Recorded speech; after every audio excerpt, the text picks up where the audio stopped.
Hello. So, this was my first day in Johannesburg, South Africa. It's 10 to 3 in the afternoon here. It's 10 to midnight in Brisbane, New South Wales, if daylight savings is still going. I'm on a bus now heading from Johannesburg to Bulawayo in Zimbabwe, where my family is. Going to go and meet family for the first time. That's going to be really good. Really excited to go and see these guys and go back to the land that generations and generations of my family are from. My first day here was just exactly what I expected. Everything just fell into place perfectly. I arrived at the airport at about 3:30 in the morning. Stupid o'clock. Not much was open, but it was starting to open, so there was breakfast there. Had myself some bacon and eggs breakfast and wandered around, and I went to go and find a South African SIM card. So I went to the SIM shop and a guy approached me. It wasn't the first guy. I'd been approached a number of times, taxi drivers, all seeing if I needed a lift somewhere, but this guy approached me and I just felt the connection. Follow my intuition. I'm getting really good at listening to my gut and following my intuition. Jean-Pierre, really good guy. We negotiated. I told him my plans. I had until 2 PM today to cruise around and go and look at Johannesburg and everything, and then jump on this bus. So negotiated a price and off we went. He showed me around and we started talking. Like, this JP and I, we've known each other before in a previous life. There's no doubt about it. The conversations that we had, spiritual, political, religious, humane,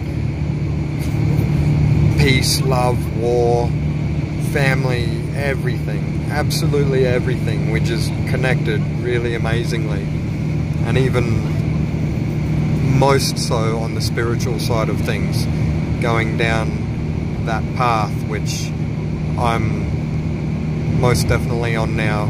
He's most definitely on, but in some aspects he's ahead of me, in some aspects I'm ahead of him. Not that it's being ahead, but you know, just experience wise.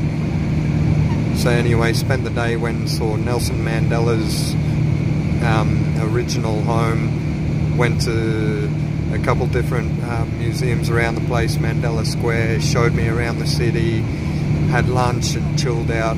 Decided that I'll, because I fly out of Johannesburg on the 14th of April, so I needed to get back here from Bulawayo. I'm catching a bus up to Bulawayo and then back to Bulawayo. It's like a 14-hour bus ride, but that was like $40 compared to $500 on the plane.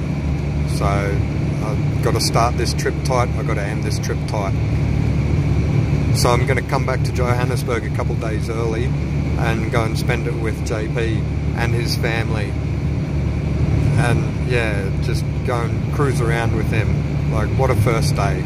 Just absolutely fallen on my feet. Perfection. The flow of life is just great. And now I get to ride a bus through the African countryside. This place, Africa and Australia, they're cousins. The land is related. It is so similar. Similar climates, similar plants, similar looks.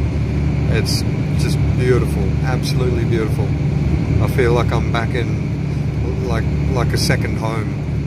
The valley is my true home. That's where my soul is. That's where my heart is. But this is amazing. And so, yeah, look at this. Tell me that's not Australia.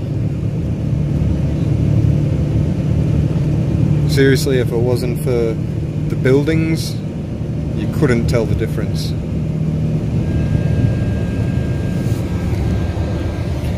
All going really well. Get to Bulawayo at about 5:30, 6 AM. So I'll have some breakfast, cousin Gary's picking me up, and then who knows, spend some time in Bulawayo and just go with the flow. Onward and upward. Much love to you all. Bye.